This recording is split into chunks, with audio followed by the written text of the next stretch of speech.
نبی کریم صلی اللہ علیہ وسلم پر وحی کی ابتدائی دور۔ نبی کریم صلی اللہ علیہ وسلم پر وحی کا ابتدائی دور اچھے سچے پاکیزہ خوابوں سے شروع ہوا۔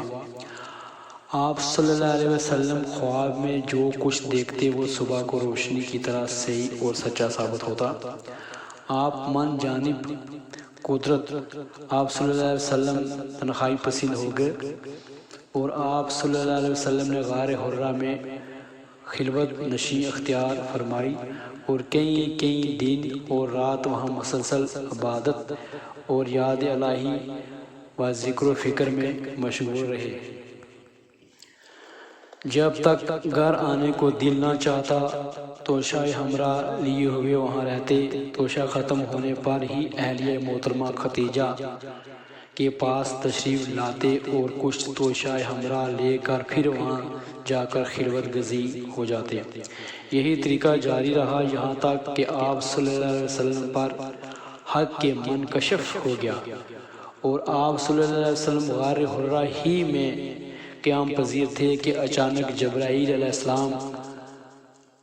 السلام آپ کے پاس حاضر ہوئے اور کہنے لگے کہ اے محمد پڑھو۔ آپ فرماتے ہیں کہ میں نے کہا کہ میں پڑھنا نہیں جانتا۔ آپ صلی اللہ علیہ وسلم فرماتے ہیں کہ فرشتے نے مجھے پکڑا اور اتنے زور سے بھینچا کہ میری طاقت جواب دے گی، پھر مجھے چھوڑ کر کہا کہ پڑھو۔ میں نے پھر وہی جواب دیا کہ میں پڑھا ہوا نہیں ہوں۔ اس فرشتے نے مجھ کو نہایت ہی زور سے بھینچا اور مجھ کو سخت تکلیف محسوس ہوئی، پھر اس نے کہا کہ پڑھو۔ میں نے کہا کہ میں پڑھا ہوا نہیں ہوں۔ فرشتے نے تیسری بار مجھ کو پکڑا اور تیسری مرتبہ پھر مجھ کو بھینچا، پھر مجھے چھوڑ دیا اور کہنے لگا کہ پڑھو اپنے رب کے نام کی مدد سے جس نے پیدا کیا اور انسان کو خون کی پھٹکی سے بنایا۔ پڑھو اور آپ کا رب بہت ہی مہربانیاں کرنے والا ہے۔ پس یہی آیتیں آپ صلی اللہ علیہ وسلم جبرائیل علیہ السلام سے سن کر اس حال میں غار حرا سے واپس ہوئے کہ آپ صلی اللہ علیہ وسلم کا دل اور انوکھے واقعے سے کانپ رہا تھا۔ آپ صلی اللہ علیہ وسلم ختیجہ کے پاس تشریف لائے اور فرمایا کہ مجھے کمبل اڑا دو، مجھے کمبل اڑا دو۔ لوگوں نے آپ صلی اللہ علیہ وسلم کو کمبل اڑا دیا۔ جب آپ صلی اللہ علیہ وسلم کا ڈر جاتا رہا تو آپ صلی اللہ علیہ وسلم نے اپنی زوجہ محترمہ ختیجہ رضی اللہ عنہا کو تفصیل کے ساتھ یہ واقعہ سنایا اور فرمانے لگے کہ مجھ کو اب اپنی جان کا خوف ہو گیا ہے۔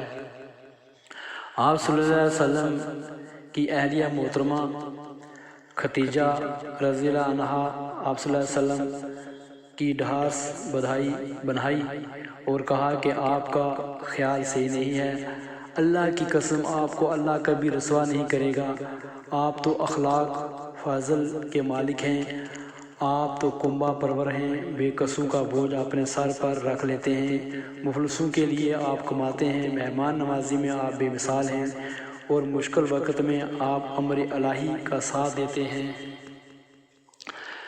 ایسے اوصاف حسین والے انسان یوں بے وقت ذلت و خواری کی موت نہیں پا سکتے۔ پھر مزید تسلی کے لیے ختیجہ رضی اللہ عنہا آپ صلی اللہ علیہ وسلم کو ورقہ بن نوفل کے پاس لے گئی جو ان کے چاچا زاد بھائی تھے اور زمانہ جاہلیت میں نصرانی مذہب اختیار کر چکے تھے اور عبرانی زبان کے کاتب تھے، چنانچہ انجیل کو بھی حسب منشائے خداوندی عبرانی زبان میں لکھا کرتے تھے۔ انجیل سریانی زبان میں نازل ہوئی تھی، پھر اس کا ترجمہ عبرانی زبان میں ہوا۔ ورقہ اس کو لکھتے تھے، وہ بہت بوڑھے ہو گئے تھے، یہاں تک کہ ان کی بینائی بھی رخصت ہو چکی تھی۔ ختیجہ رضی اللہ عنہا نے ان کے سامنے آپ صلی اللہ علیہ وسلم کے حالات بیان کیے اور کہا کہ اے چاچا زاد بھائی، اپنے بھتیجے محمد صلی اللہ علیہ وسلم کی زبانی ذرا ان کی کیفیت سن لیجئے۔ وہ بولے کہ بھتیجے، آپ نے جو کچھ دیکھا ہے اس کی تفصیل سناؤ۔ چنانچہ آپ صلی اللہ علیہ وسلم نے از اول تا آخر پورا واقعہ سنایا، جسے سن کر ورقہ بے اختیار ہو کر بول اٹھے کہ یہ تو وہی۔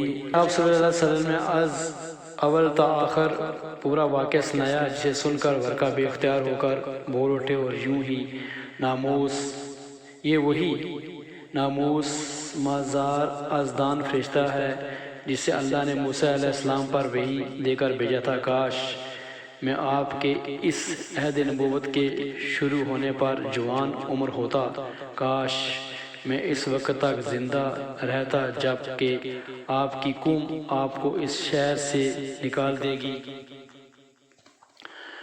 رسول اللہ صلی اللہ علیہ وسلم نے یہ سن کر تعجب سے پوچھا کہ کیا وہ لوگ مجھ کو نکال دیں گے، حالانکہ میں تو ان میں صادق و امین و مقبول ہوں۔